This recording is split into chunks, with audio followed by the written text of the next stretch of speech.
post-Bernanke easing paradigm going to be, especially here in Asia? Well, I don't think we're going to see that much change, to be quite honest, Tara. There's going to be a lot of time spent with very low interest rates, with still plenty of money printing from various central banks around the world, most specifically the Japanese, probably to a certain extent the Europeans. But it's just the markets are adjusting in terms of their expectations for money flows. It's not that the money flows have all of a sudden changed direction. Bear in mind, everything's falling. It's not just emerging markets, it's not just Asia. Everything's falling, from commodity prices to bond prices to developed country equities to emerging market equities. It's that realisation that the money flow is, to a certain extent, now becoming limited. And perhaps even maybe central bankers are beginning to think, maybe this wasn't such a great policy after all. And that's, the reality is now that they're going to have to rely on corporate earnings and real economic growth. There's not an awful lot of that around.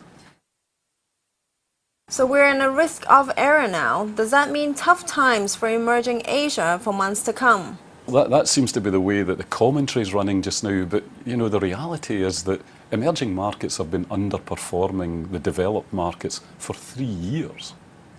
So when people start talking about, oh, quantitative easing is disappearing as bad news for emerging markets, actually the reality is that quantitative easing has been bad news for emerging markets from day one. They have continued to underperform. Places like China have barely moved in the last 3 years. The US stock market, on the other hand, is at all-time highs. So this is a nonsense that it's all of a sudden change in emerging markets and emerging Asia. What is actually happening, I think, is really that we're now realising we've got to see what's happening with economic growth. We've got to look at corporate earnings. And our expectations of both are actually not that high. What we had really expected was high levels of liquidity, and now that expectation's disappearing. So that's bringing prices down. I think we'll level out actually relatively quickly over the next couple of months. And then hopefully the markets will begin to differentiate between where there is economic growth and prospects for profits and where there's none.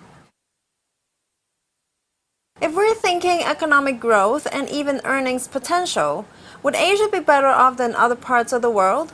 Absolutely, that's the reality. It's unfortunately the case though when equity markets get spooked, they just get spooked all over the place.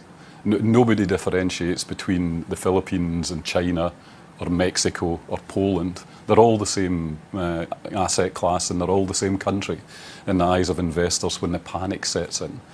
Once the initial panic phase disappears, then the cream tends to rise to the top. And I suspect what we're going to see is more of the same that we've seen over the last 5 years, and that's that Southeast Asia will do really well and outperform the rest of the emerging market universe.